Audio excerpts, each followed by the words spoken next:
하나님 말씀 보시겠습니다. 이사야서 53장 5절 6절 말씀 한 목소리로 합독합니다. 5절 시작. 그가 찔림은 우리의 허물 때문이요 그가 상함은 우리의 죄악 때문이라. 그가 징계를 받음으로 우리는 평화를 누리고 그가 채찍에 맞음으로 우리는 나음을 받았도다.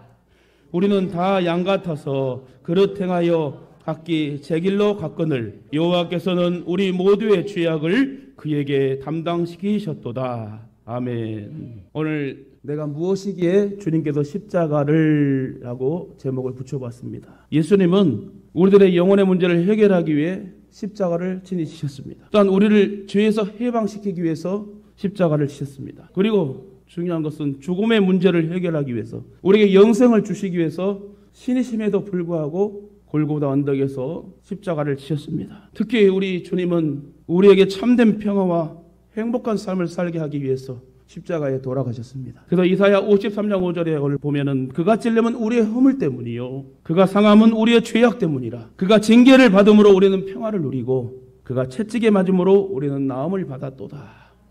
그렇습니다. 오늘은 예수님이 십자가에 달려 죽으시기 위하여 나귀 새끼를 타고 예루살렘에 입성하는 날입니다. 교회에서는 해마다 이 날을 기념하여 종료주일로 지키고 있습니다. 종료주일이라고 이름을 붙인 이유는 예수님이 예루살렘에 입성하실 때에 사람들이 종려나무 가지를 흔들며 예수님을 찬양하는 것에서 비롯되었습니다.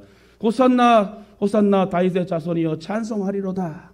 종려나무를 가지고 흔들며 왕이신 예수를 환영하는 왕을 찬송했다 하는 의미에서 종료주일이라고 합니다. 예루살렘에 입성하신 예수님은 유대인 최고법정과 로마 법정에서 사형 언도를 받고 고난을 당하시고 십자가에 못 박혀 죽으십니다. 우리 주님은 사람들에게 잡히셔서 조롱과 핍박을 받고 몰매를 맞았습니다. 총독 빌라도의 관정에서는 군사들이 주님의 옷을 벗기고 가시관을 엮어 머리에 씌우고 희롱을 하였습니다. 그들은 주님의 얼굴에 침을 뱉고 갈대로 주님의 머리를 쳤으며 손으로 주먹으로 주님을 때렸습니다. 이는 창조주이신 주님이 하찮은 인간들에게 온갖 수모를 다 겪으신 사건이에요. 먼저 예수님이 십자가 달리기 전에 태형을 당하셨는데, 태형이라는 것은 맞는 형벌이죠. 군인들은 기둥에 주님을 묶어놓고 채찍으로 때렸습니다. 근데 채찍의 구조를 살펴보니까 이건 그냥 단순한 채찍이 아니라 살인 무기라고 봐도 과언이 아니다. 왜냐하면 주님이 만지신 이 채찍은요 39개의 따은 가닥으로 되어 있는데 그 안엔 쇠구슬이 박혀 있고 동물의 날카로운 뼈 조각이 박혀 있습니다. 뼈 조각은 살을 찢는 역할을 했어요. 쇠구슬은 살을 멍들게 했고 찢어진 근육 조직을 더욱 크게 벌리는 역할을 합니다. 예수님은 단순한 채찍에 맞으신 것이 아니라 칼보다 더 무서운 살인 채찍으로 수없이 맞으셨습니다. 우리가 패션 오브 크라이스트라는 영화를 봐도 정말 보기 민망할 정도로 너무 마음 아플 정도로 살점이 떨어져 나가는 피가 흐르는 그 로마의 법정 바닥에 매맞고 끌려가는 그 모습을 보면 연상이 되듯이 그렇게 주님은 그 채찍으로 말미암아 수없이 맞으셨습니다. 채찍에 맞으신 예수님은 어깨, 등 그리고 엉덩이, 정강이 아픈 곳곳 다 맞으시면서 고통을 감내했습니다. 신성을 쓰지 않으시고 인성만을 쓰시면서 저와 여러분이 느끼는 고통을 받는 모든 인성의 감정들을 가지고 예수님은 신성을 부인한 채 가진 고통을 받으셨다는 거예요. 다른 사람들은 그래요. 예수님이시니까 참을 수 있겠지. 아니에요. 모든 신학자들과 성경의 기록은 예수님께서 신성이 있고 인성이지만 이 십자가의 고통과 고난을 받을 때는 신성은 100% 배제하고 우리들과 같이 있는 인성을 가지고 그 고통을 다 받았다 이거예요. 얼마나 아프셨겠어요. 우리가 손가락 하나 다쳐도 칼에 베어도 얼마나 오래가고 아픕니까? 근데 주님은 기둥에 매달려서 수없이 뼈 조각으로 구슬로 박힌 그 39개의 가닥으로 만든 무거운 채찍으로 휘감아 딱 쳤을 때에 살점이 너덜너덜 하면서 얼마나 큰 고통 속에서 십자가의 죽음을 맞이했는지 모릅니다. 채찍에 맞으신 예수님은 골격과 근육이 찢어지고 피범벅이 되었으면서 리본처럼 살점이 너덜너덜 흔들리는 이 모습 속에 여러분 생각을 한다면 얼마나 많이 아팠겠습니까? 그래서 3세기의 역사가 유세비우스는 이렇게 태형에 대해서 정의를 했습니다. 태형을 당하는 사람의 대부분 정맥이 밖으로 드러났고 근육과 근골 창자의 일부가 노출된다. 그런데 여러분 수많은 사람이 태형으로 죽었습니다. 그래서 사도 바울도 40에 하나를 감한 39대의 매를 맞았다는 거예요. 대부분 평균적으로 40대 이상 맞으면 사람이 죽나 봐요. 이처럼 많은 사람들이 그 시대의 태형으로 인해 죽게 되었는데 예수님도 십자가에 달리시기 전에 수없이 맞았다는 거예요. 이미 십자가에 달리기 전의 상태는 많이 맞음으로 인하여 위독한 상태였어요. 그렇다면 본론으로 들어가서 이렇게 예수님이 채찍에 맞으시고 십자가에 못 박히신 이유가 무엇일까요? 첫째는 우리들의 악한 죄를 해결해 주시기 위해서. 이사야 선지자는 오늘 본문의 고백처럼 예수님의 찔림은 저와 여러분의 허물 때문이라고, 죄악 때문이라고 얘기합니다. 다시 말하면 저와 여러분이 받아야 될 죄값을 예수님이 대신 받으셨다. 사실은 내 죄 때문에 내가 찔림을 받아야 되는데, 내가 그 결과를 책임을 져야 되는데 내 대신 예수님이 고통을 받으셨습니다. 내 죄악 때문에 내가 상함을 받아야 돼요. 내가 저지른 죄에 대해 결과물을 내가 알아서 해결해야 되잖아요. 그런데 그 모든 결과물을 예수님께서 책임지셨다. 예수님이 내 대신 찔림을 받으셨고 상함을 받으셨습니다. 특히 주님은 우리 모두를 새로운 삶을 살도록 하기 위하여 고난을 받으셨습니다. 우리의 육적인 상처, 정서적인 상처, 영적인 상처를 치유하기 위하여 친히 물과 피를 쏟으셨습니다. 그러므로 우리는 그리스도의 십자가를 통하여 누리게 되고 입게 되고 평화를, 자유를 얻게 되었습니다. 누구 때문에? 주님 때문에. 이 말씀은 앞으로 이루어질 미래의 숙제가 아니라 이미 주님께 다 이루어 주셨대요. 이 말은 완성했다는 거예요. 우리의 모든 죄악과 고통과 신음을 다 해결해 주셨다. 해결해 줄 것이 아니라 해결해 줬어요. 그럼 우리는 기쁨으로, 감사함으로 살아야 돼요. 조금 어려운 일이 터졌다 해서 낙심하고 주저하고 절망할 것이 아니라 뭔 이유가 있겠지 하면서 십자가를 바라볼 때 해답을 얻게 될 줄 믿습니다. 즉 우리에게 참된 평화와 기쁨, 만족을 주시기 위하여 그 끔찍한 고난을 대신 받으셨다. 그래서 우리의 죄의 값을 속죄해 주었다예요. 사실 십자가 처형은 아시다시피 반역자, 노예, 악질적인 죄를 지은 자에게 가해지는 극형입니다. 모든 고문 중에 가장 무서운 형벌이 십자가래요. 십자가에 달리면 일주일을 가는 경우도 있고요. 우리 주님은 십자가에 달린 지 6시간 만에 운명하셨습니다. 사람들은 십자가에 달린 죄수들을 보며 저마다 악담하고 저주를 퍼붓습니다. 그래서 그 말을 듣기 싫어서 죄수들은 십자가에 달린 채 혀를 깨물어 빨리 죽음을 초래한다고 해요. 얼마나 듣기 싫으면. 또한 시간이 지나면서 각종 벌레와 파리떼가 몰려듭니다. 그래서 질식해서 죽기도 하고요. 이처럼 빨리 죽지도 않고 고통에 몸부림치다가 죽는 죽음이 가장 저주스러운 십자가 죽음이다. 십자가 형벌이다. 그렇다면 왜 하나님은 우리 주님에게 이러한 죽음을 요구하셨을까요? 십자가는 하나님을 떠나 마음대로 살다 지옥에 가서 인간이 당하게 될 고난을 상징화하고 있습니다. 잘 들으세요, 여러분. 중요한 말씀이에요. 고로 예수님께서는 구약의 제사를 십자가를 통하여 단번에 완성시켰어요. 우리 베드로전서 2장 24절 볼까요? 다 같이 시작. 친히 나무에 달려 그 몸으로 우리 죄를 담당하셨으니 이는 우리로 죄에 대하여 죽고 의에 대하여 살게 하려 하심이라. 그가 채찍에 맞음으로 너희는 나음을 얻었나니. 할렐루야. 아시다시피 마호메트는 나이 60세에 한 여인의 무릎에 머리를 묻고 세상을 떠났습니다. 소크라테스도 70세에 세상을 떠납니다. 불교의 석가모니도 80세에 음식을 잘못 먹고 죽게 됩니다. 플라톤도 80세까지 살다 죽습니다. 그런데 예수님은 33세에 십자가에도 피를 흘리며 처참히 돌아가십니다. 왜 그랬을까요? 왜 그렇습니까, 여러분? 저와 여러분이 해결할 수 없는 인생의 문제들을, 죄의 문제들을 해결하기 위하여서 그 젊디 젊은 33세의 그 나이에 우리의 죄를 사하여 우리에게 평화와 자유와 행복과 능력과 권세를 주시기 위해서 주님은 죽으셨다는 것입니다. 그러므로 예수님은 사람들이 말하는 단순한 성인이 아니에요. 메시아이십니다. 우리의 삶의 주인이시고 구원자이십니다. 구원의 주인이십니다. 우리를 영생을 허락하시고 지옥에서 천국으로 인도하신 우리의 하나님이십니다. 우리의 아버지이십니다. 그래서인지 세계적인 음악가였던 핸델은 저 유명한 곡, 여러분 메시아라는 곡 하잖아요. 메시아를 작곡할 때 이사야서 53장 부분을 작곡하다가 그만 붓을 멈추고 시간 가는 줄 모르고 식사 시간도 잊은 채 펑펑 울고 있었어요. 그때 핸델에게 식사 시간을 알려주는 하인에게 이래 얘기합니다. 나는 지금 세상 죄를 짊어지고 가는 하나님의 어린 양을 보고 있다. 이렇게 고백했다고 합니다. 그렇게 작곡한 핸델의 메시아가 지금도 전 세계의 영혼들을 감동시키고 있습니다. 그러므로 우리들도 예수 그리스도가 나를 살리신, 나에게 영생을 주신, 나의 모든 인생을 책임지실, 우리 자녀까지 후손까지 책임지실 나의 구원주이심을 여러분 믿어 의심치 말아야 될 줄 믿습니다. 자, 여러분은 이미 영생을 소유했습니다. 여러분 하나 더 여쭙겠습니다. 오늘 내가 당장 죽어도 천국 갈 수 있음을 믿으십니까? 그게 여러분 영생을 받은 자의 고백이에요. 요한일서 5장 11절 볼까요? 다 같이 시작. 또 증거는 이것이니 하나님이 우리에게 영생을 주신 것과 이 생명이 그의 아들 안에 있는 그것이니라. 아들이 있는 자에게는 생명이 있고 하나님의 아들이 없는 자에게는 생명이 없느니라. 내가 하나님의 아들의 이름을 믿는 너희에게 이것을 쓰는 것은 너희로 하여금 너희에게 영생이 있음을 알게 하려 함이라. 아멘. 저와 여러분 가운데 예수가 함께 하실 줄 믿습니다. 예수 그리스도가 함께하여 영생이 있음을 여러분 인정하시길 바랍니다. 우리는 죽지 않습니다. 우리의 육신은 죽고 우리의 영혼은 영원히 살아 나를 구원하신 예수 그리스도를 찬양하며 사는 여러분 찬양의 제사장들이 되게 될 줄 믿습니다. 근데요, 천국에 가서만 영생을 얻는 게 아닙니다. 이 땅에서도 여러분 영생을 누리며 살아야 돼요.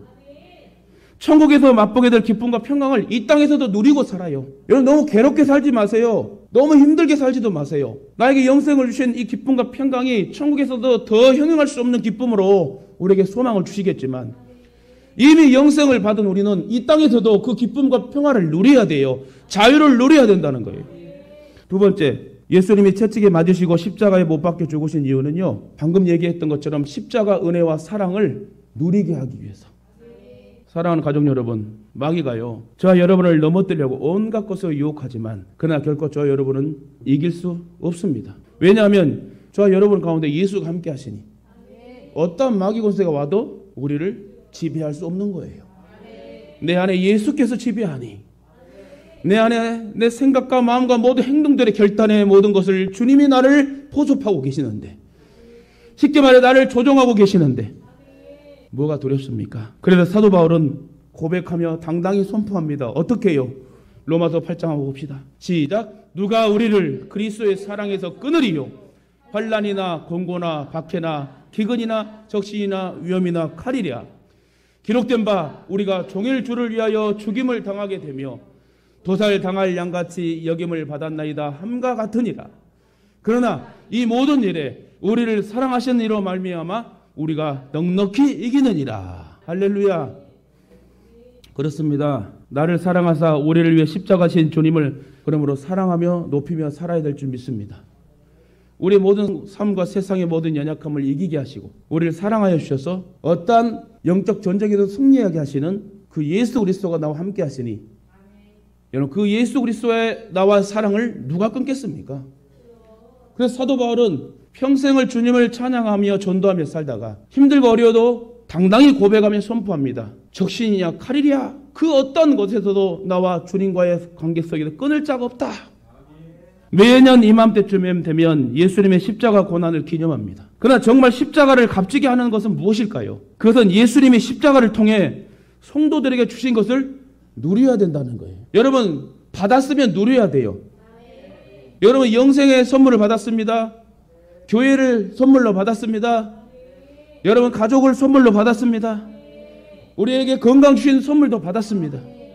앞으로 우리에게 꿈과 비전과 미래를 이룰 수 있는 결단의 모든 계획도 하나님 우리에게 선물로 주셨습니다. 이미 주신 평화와 치유와 죄사함과 의로움과 영생과 자유와 부여움과 형통함과 복과 승리를 그래서 우리는 누려야 된다는 거예요. 할렐루야. 이것이 십자가를 가치 있게 하는 것이고 십자가를 헛되게 하지 않는 것입니다. 그러나 만약 예수를 믿는 성도들이 여전히 평화를 누리지 못하고 병들어 있고 죄책감에 사로잡혀 있고 자유하지 못한다면 그것은 십자가를 헛되게 하는 것입니다. 여러분 자유함을 얻어야 돼요. 행복하게 살아야 돼요. 죽어도 천국이고 그 기쁨과 영생을 누릴 그 천국의 모든 삶이 이 땅에서도 함께하여 주셔서 나를 지키시고 보호하시는데 우리가 이 땅에서 여러분 누리며 살아야 될 줄 믿습니다. 과연 여러분 왜 그럴까요? 이는 모든 은혜의 사건이 자신에게 주어진 것을 모르기 때문에 저와 여러분 가운데 은혜가 임했어요. 능력이 임했어요. 또한 이러한 놀라운 은혜를 받았음에도 누리는 방법을 모르기 때문에 우리가 감사하지 못하며 살게 될 줄 믿습니다. 그러나 여러분 감사하며 기쁨으로 삽시다. 그러므로 여러분 이러한 주님의 놀라운 은혜가 내게 이미 주어져 있는 것들이 무엇인지 아는 것이 중요해요. 이미 나에게 평화가 주어져 있고 영생이 주어져 있고 복과 승리가 주어져 있음을 여러분 믿어야 됩니다. 마귀는 성도들로 하여금 이것들을 보지 못하게 하여 누리지 못하게 하고 우리를 회방합니다. 그러므로 우리는 이러한 은혜가 내게 있음을 알았다면 이제는 그것을 믿는 것이 중요해요. 나의 상태나 상황은 중요하지 않습니다. 내 감정이나 느낌도 중요하지 않습니다. 뭐가 중요할까요? 오직 말씀이 중요해요. 말씀이 증거해주고 있는 은혜의 사실을 믿는 것이 중요합니다. 주님의 십자가 은혜로 말미암아 평화가 내게 있음을 믿어야 되고요. 영과 육의 치유가 내게 있음을 믿어야 되고 또 죄사함과 의로움이 내게 있음을 믿어야 돼요. 주님의 십자가 은혜로 말미암아 영생과 자유함과 형통함이 내게 있음을 또한 믿어야 됩니다. 믿음대로 될지어다. 주님의 십자가 은혜로 말미암아 복과 승리가 내게 있음을 믿어야 됩니다. 그래서 마가복음 9장 29절에 이에 예수께서 그들의 눈을 만지시며 이르시되 너희 믿음대로 되라 하시니. 그렇습니다. 예수님께서 십자가를 통해 저와 여러분에게 주시고자 했던 은혜들을 온전히 누릴 수 있기를 주님의 이름으로 축원합니다. 이것이 진정으로 예수님의 십자가를 값지게 하는 거예요. 그러므로 우리를 살리기 위하여 십자가 지신 주님의 은혜를 누리며 살면서 기적의 역사가 우리의 삶에 나타나기를 소망하며 믿음대로 행하시길 주님의 이름으로 축원합니다. 마지막으로 예수님이 채찍에 맞으시고 십자가에 못 박혀 죽으신 이유가 무엇이겠습니까? 그것은 우리로 하여금 멸망의 십자가가 아닌 구원의 십자가임을 증거하기 위함입니다. 고린도전서 1장 18절에 십자가의 도가 멸망하는 자들에게는 미련한 것이요 구원을 얻는 우리에게는 하나님의 능력이라 말합니다. 그렇습니다. 십자가는 믿음이 없는 사람의 눈에는 멸시와 조롱거리였어요. 하지만 진실한 눈으로 예수를 바라본 사람들은 그 어떤 자리에 있고 그 누구에게든지 구원의 역사를 이루는 능력으로 나타났습니다. 비록 예수님의 죽음의 현장이었지만 구레네 시몬도 십자가를 감독하던 백부장도 구원의 역사가 나타났습니다. 그들이 가장 가까이에서 예수님의 눈을 바라볼 때에 그 심령이 변화된 것을 성경은 기록합니다. 심지어는 함께 십자가에 못 박혀 죽어가던 강도까지 구원을 받게 됩니다. 사실 누구나 예수님의 영광스러운 모습이나 기적을 보고 이 사람이 하나님의 아들이라고 고백하기는 쉽습니다. 무슨 말입니까? 기적과 이적을 목격하면 대단하다. 진짜 하나님의 아들이고 메시아다. 다 그렇게 할 수 있어요. 근데 처절한 죽음의 모습을 보면서 이렇게 고백할 수 있겠습니까? 아니 메시아인데 구원주이신데 왕이신데 처참하게 죽어요. 십자가에 끌려가 매 맞고 십자가에 지는 그 모습을 보고 저분은 나의 구원주이시다 메시아라고 말할 수 있겠냐 이거예요. 근데 백부장은 예수님의 죽음을 보면서 이 사람이 하나님의 아들이었다라고 고백합니다. 아울러 구레네 시몬도 십자가를 대신 지고 골고다 언덕까지 올라간 구레네 시몬도 강도까지도 한결같이 예수님이 겉모양이 아니라 예수님의 영혼을 보게 됩니다. 이분이 진짜 나를 살린 구원주이시다. 모두 예수님의 참모습에 감동한 것입니다. 이는 눈에 보이는 대로 판단하고 화려한 겉모양에 현혹되는 우리들의 삶을 부끄럽게 하는 위대한 신앙의 모습입니다. 그러므로 우리는 깊은 신앙심을 가져야 돼요. 견고한 신앙을 가져야 돼요. 겉으로 주여 주여 하는 제 신앙이 아니라 기복주의 신앙이 아니라 주님의 십자가에 감동하는 믿음의 용사가 되어야 될 줄 믿습니다. 예수 그리스도를 믿는다는 것은 먼저 예수님의 사랑에 감동되고 예수님의 말씀에 감동되고 예수님의 삶에 감동되는 삶을 살아야 되는 거예요. 그리고 예수님의 은혜에 녹아져서 주님을 사랑하고 주님을 닮아가고 주님께 순종하고 주님의 마음을 읽을 수 있는 그런 철든 믿음의 용사가 되어야 될 줄 믿습니다. 여러분 생각해 보세요. 성경을 보면 2000년 전에 많은 무리들이 예수님을 따라다녔습니다. 그러나 그들은 다 한결같이 예수님의 겉모습에 반하여 따라다닌 거예요. 그들은 예수를 믿은 것이 아니라 예수님을 통하여 뭔가를 얻으려고 했어요. 예수님께서 예루살렘 성에 들어가실 때에 수많은 사람들이 예수님을 환영합니다. 그러나 며칠이 못 돼요. 저들은 예수님을 십자가에 못 박으라고 외치고 잔뜩 화가 난 상태에서 여러분 십자가에 못 박으라고 변화가 됩니다. 변질됐죠. 변화가 아니라. 그렇게 환영했던 그렇게 예수를 따라다녔던 사람들이 갑자기 변질되어서 바라바를 놔주고 예수를 십자가에 못 박으라. 과연 배은망덕하게 왜 그렇게 했을까요? 이런 사람들을 배은망덕하다 할 수 있겠어요. 저들은 예수님이 자신들이 원하는 메시아가 되어주기를 원했어요. 즉 인간적인 욕심을 채워주고 억울한 형편을 단번에 복수해 줄 수 있는 메시아를 원한 거예요. 세상의 군왕을 원한 거였습니다.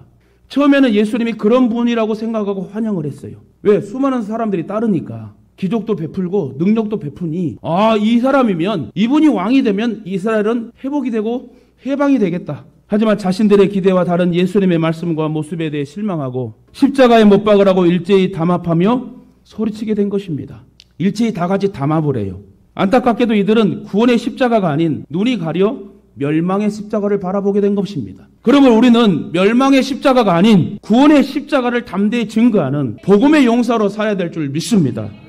말씀 맺겠습니다. 사랑하는 우리 예동가족 여러분, 혹시 여러분은 예수님의 뜻을 따르기보다 여러분의 욕심을 채우기 위하여 지금 살고 있지는 않습니까? 물론 우리의 육신의 삶 속에 부족한 것들을 채워달라고 기도는 해야 됩니다. 그러나 근본적으로 믿음은 내 욕심을 이루는 것이 아니라 주님의 뜻을 이루는 거예요. 내 뜻을 버리고 주님의 뜻을 따르는 거예요. 내 생각을 버리고 예수님의 생각을 따르는 거예요. 내 계획이 아니라 주님의 계획에 나를 내어드리는 거예요.